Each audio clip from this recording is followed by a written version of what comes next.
നിങ്ങളടുത്ത് പഴുത്ത പഴമുണ്ടോ? എന്നാൽ തുടങ്ങിക്കോളിട്ടോ. ഒരു അടിപൊളി ഐറ്റമാണ്. പേരെന്താണെന്ന് വെച്ചാൽ നിങ്ങൾക്ക് ഇഷ്ടമുള്ള പേര് വിളിക്കാട്ടോ. അതിന് പ്രത്യേകിച്ചിട്ട് പേരൊന്നുമില്ല. നല്ല പഴുപ്പേറിയ നേന്ത്രപ്പഴമാണെങ്കിൽ അത്രയും ബെസ്റ്റാണ് കേട്ടോ. ഏറ്റവും നല്ല നേന്ത്രപ്പഴമാണ്. മറ്റുള്ള പഴം കൊണ്ട് ഉണ്ടാക്കിയാലും കുഴപ്പമൊന്നുമില്ല, ടേസ്റ്റ് ഉണ്ട്. ഒരു തേങ്ങയുടെ പകുതി, അതായത് ഒരു മുറി തേങ്ങ ഫുള്ളായിട്ട് ചിരവ് കേട്ടോ. പഴവും തേങ്ങയോടെ മാറ്റി വെച്ചിട്ട് ഒരു കപ്പ് പാല് ഒരു പാത്രത്തിലോട്ട് ഒഴിക്കുക കേട്ടോ. അതിലോട്ട് 3 മുട്ടയും കൂടെ പൊട്ടിച്ചിടുക, കുറച്ച് ഉപ്പിടുക, ഒരു 2-3 സ്പൂൺ പഞ്ചസാര ഇടുക, ഒരു കപ്പ് മൈദയും കൂടെ ഇടുക. പഞ്ചസാരക്ക് പകരം വേണമെങ്കിൽ നമുക്ക് ശർക്കര ഉരുക്കി ഒഴിക്കുക, തേൻ ഒഴിക്കുക. അപ്പോൾ ഞാൻ ഇതിലോട്ട് കുറച്ച് പഞ്ചസാര ചേർക്കുന്നുള്ളൂ കേട്ടോ. ബാക്കി ഞാൻ തേനാണ് ഒഴിക്കുന്നത്. എന്നിട്ട് ഇത് നല്ലപോലെ ഒന്ന് മിക്സ് ചെയ്തെടുക്കുക. സ്പൂൺ കൊണ്ടോ ആവാം, എന്തുകൊണ്ടോ ആവാം. നല്ലപോലെ മിക്സ് ആണെന്നുള്ളൂ. ഇളക്കലൊക്കെ നിങ്ങളെ ഇഷ്ടം കേട്ടോ. എങ്ങനെയാണോ എന്താണ് അതൊക്കെ നിങ്ങളെ തീരുമാനമാണ്. പേരിടലും അതുമൊക്കെ നിങ്ങളെ തീരുമാനമാണ്. അപ്പോൾ ഞാനിതിലോട്ട് കുറച്ച് പഞ്ചസാര ചേർത്തിട്ടുള്ളൂ കേട്ടോ. ബാക്കി ഞാൻ തേനാണ് ഒഴിക്കുന്നത്. കാരണം ഫുള്ള് തേൻ ഒഴിച്ചാലും നമുക്കിത് മുതലാവില്ല കേട്ടോ. അത്രയും തേൻ ഒഴിക്കണം. കാരണം ഇത്രയും മധുരം ആഡ് ചെയ്യാന്ന് പറയുമ്പോൾ ചിലപ്പോൾ നടക്കും. കുറച്ച് ഏലക്കാപ്പൊടിയും കൂടെ ചേർത്തിട്ട് നല്ലപോലെ ഒന്ന് മിക്സ് ചെയ്ത് കൊടുക്കുക കേട്ടോ. എന്നിട്ട് ഒരു പാൻ അടുപ്പത്ത് വെച്ചിട്ട് അതിലോട്ട് 2 ടേബിൾ സ്പൂൺ നെയ്യ് ഒഴിച്ചു കൊടുക്കുക. ഞാൻ കുറച്ച് അധികം നെയ്യ് ഒഴിച്ചു കൊടുത്തിട്ടുണ്ട് കേട്ടോ. ഈ ഒരു നെയ്യിൻ്റെ ടേസ്റ്റ് എനിക്ക് ഭയങ്കര ഇഷ്ടമാണ് കേട്ടോ. എന്നിട്ട് നമ്മൾ ഈ ഒരു അരിഞ്ഞു വെച്ചിട്ടുള്ള ഈ ഒരു പഴം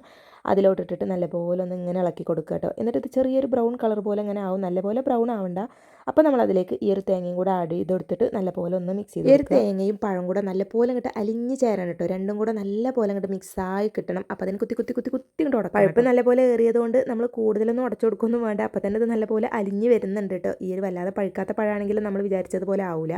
അപ്പോൾ ഈ ഒരു പരിവാകുമ്പോൾ നമുക്ക് ഈ ഒരു ബാറ്റർ ഇതിലോട്ട് ഇങ്ങനെ ഒഴിച്ചു കൊടുക്കാം. ഇപ്പോൾ നിങ്ങൾക്ക് നല്ലപോലെ സോഫ്റ്റ് ആവേണ്ട, കുറച്ച് കട്ടിയിലാണ് കഴിക്കാൻ ഇഷ്ടമുള്ളവരെന്നുണ്ടെങ്കിൽ ഈ ഒരു ബാറ്റർ ഒന്ന് ലൂസ് ഒന്നുകൊണ്ട് കുറച്ചും കൂടെ മൈദ ഇട്ടിട്ട് ഒന്നും കൂടെ അങ്ങോട്ട് ഇളക്കി കൊടുത്താൽ മതി.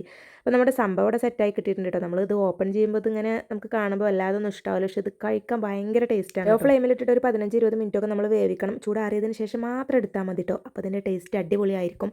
പിന്നെ ഞാനത് ബാലൻസ് ഉള്ളത് ഫ്രിഡ്ജിൽ വെച്ചിട്ടാണ് കേട്ടോ യൂസ് ചെയ്യാറ്. അപ്പോൾ അത് തണുക്കുമ്പോൾ ഒന്നും കൂടെ ടേസ്റ്റാണ് കേട്ടോ. അപ്പോൾ എന്തായാലും എല്ലാവരും ഒന്ന് ട്രൈ ചെയ്ത് നോക്കാം. കാണാൻ വലിയ ലുക്കില്ലാന്നുള്ളൂ കേട്ടോ. ഭയങ്കര ടേസ്റ്റാണ്. അപ്പോൾ ഇഷ്ടമെങ്കിൽ ലൈക്ക് ചെയ്യുക, സബ്സ്ക്രൈബ് ചെയ്യുക. താങ്ക്